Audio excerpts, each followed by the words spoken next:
विधायक जी, अभी आप मुख्यमंत्री से मिले, विधायक दल के नेता के नेतृत्व में मुख्यमंत्री से मिले, उनसे क्या बात हुई, क्या आपका आश्वासन मिला, किस किस मांग को लेकर मिले? आदरणीय मुख्यमंत्री जी का हम धन्यवाद करने गए थे जी। सभी लोग, क्योंकि अब की बार एनडीए गठबंधन की सरकार में पहली दफ़ा ऐसा हुआ, कभी 5 रुपये 7 रुपये 10 रुपये बढ़ते होंगे, और बल्कि मैं तो ये कह रहा कि पहले से भी दूसरी सरकारों में भी ऐसा होता आया। तो राष्ट्रीय लोकदल के नेता आदरणीय चौधरी जैन सिंह जी के कहने से कई बार हम मुख्यमंत्री जी से मिले थे, कोई गन्ने का भाव बढ़ना चाहिए। तो मुख्यमंत्री जी ने हमें आश्वासन भी दिया था, और उन्होंने ये बात कही भी, अपने वक्तव्य में भी कही कि भाई राष्ट्रीय लोकदल के विधायक मुझे घेर के खड़े हो जाते और अब चुप बैठे हैं। तो वो यही था कि 30 रुपये गन्ने पे आदरणीय मुख्यमंत्री जी ने बढ़ाए, और यहाँ का किसान बहुत खुश है। आदरणीय मुख्यमंत्री जी का धन्यवाद करने हम गए थे, और कुछ मांगे और कुछ प्रस्ताव सुझाव भी लेके गए थे, क्योंकि अब की बार ऐसा हुआ, बीज जो है हमारे यहाँ एक 38 बीज है, और 15-20 साल से 38 बीज है, अच्छी पैदावार उसकी हुआ करे थी। लेकिन अब की बार दुर्भाग्यवश वो लगभग 15 से 20 कुंटल 25 कुंटल बीघा कम निकाल हो रहा है उसका। तो जो किसानों के चेहरे खिले थे भाव बढ़ने से, उनमें इतनी खुशी अब फिलहाल नहीं है। कारण वही है कि जब 20 कुंटल का बीघा कम निकलेगा तो फिर बिके गए मार्जिन वही रह गया।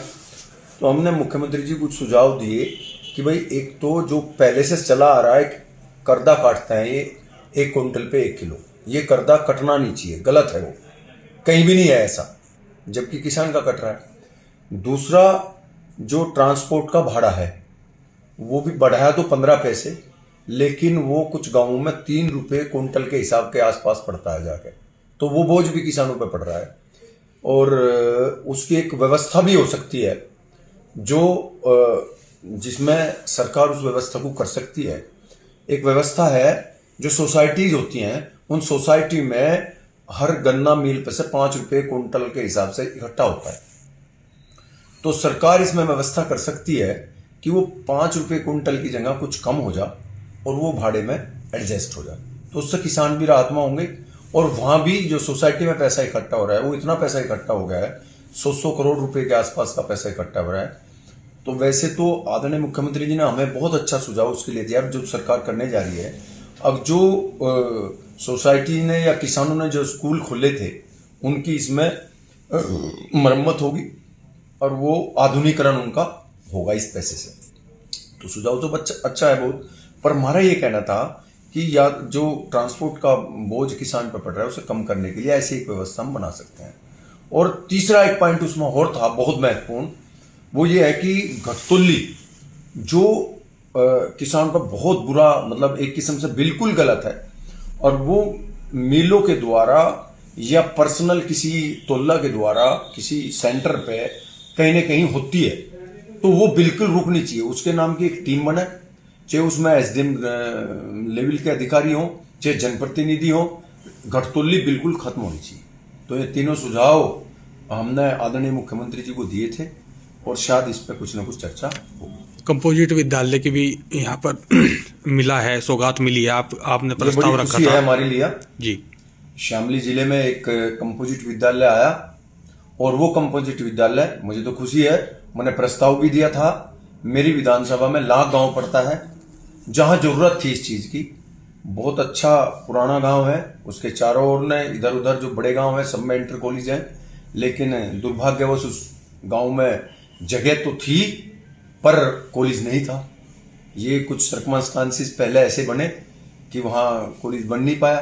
तो अब की बार मैं आदरणीय मुख्यमंत्री जी का और अपने यहाँ के प्रशासन का और आदरणीय चौधरी जैन सिंह जी का धन्यवाद करता हूं कि उनके आशीर्वाद से एक कंपोजिट विद्यालय जो शामली में आया, वो शामली विधानसभा में लाख गांव में उन्होंने देने का कार्य किया है। और उसका ये भी लेटर भी आ चुका है, 2 दिन में लेटर आ जाएगा, वो बात हो गया, फाइनल हो गया है। तो मैं सरकार का, आदरणीय मुख्यमंत्री जी का, आदरणीय चौधरी जैन सिंह जी का और अपने प्रशासन का भी धन्यवाद करता हूं, क्योंकि वहां जमीन भी उपलब्ध थी, जमीन दी गई। गांव वालों का ये धन्यवाद इसलिए है, आभार इसलिए है कि उन्होंने जमीन दी, उपलब्ध कराई। बल्कि एक सोसाइटी थी जो उस पर काबिज थी, वो भी स्कूल चला रहे थे, उनका भी मैं आभार व्यक्त करता हूँ कि उन्होंने भी समझा कि भाई कंपोजिट विद्यालय अच्छा रहेगा। वो ठीक तरीके से उसे हैंडल नहीं कर पा रहे थे, तो दोनों की सहमति बनी और वो जमीन आवंटित कंपोजिट विद्यालय की हो गई, कंपोजिट विद्यालय मंजूर हो गया। इसलिए मैं धन्यवाद करता हूँ। अगर हम विद्यालयों की बात करें, सरकारी विद्यालयों की भी बात करें, जो यहाँ पर सभी देहात क्षेत्र में है, उसमें ज़्यादातर बच्चों के एडमिशन की दिक्कत होती है कि उसमें लोग जो है भेजना नहीं पसंद करते, ज़्यादातर प्राइवेट स्कूलों में भेजना पसंद। तो इसको लेकर कोई सरकार की तरफ से कुछ दिक्कतें हैं, सही कह रहे हो आप। कुछ जगह स्टाफ की कमी है, फर्नीचर की कमी है, लेकिन आहिस्ता आहिस्ता सरकार उस कमी को पूरा कर रही है।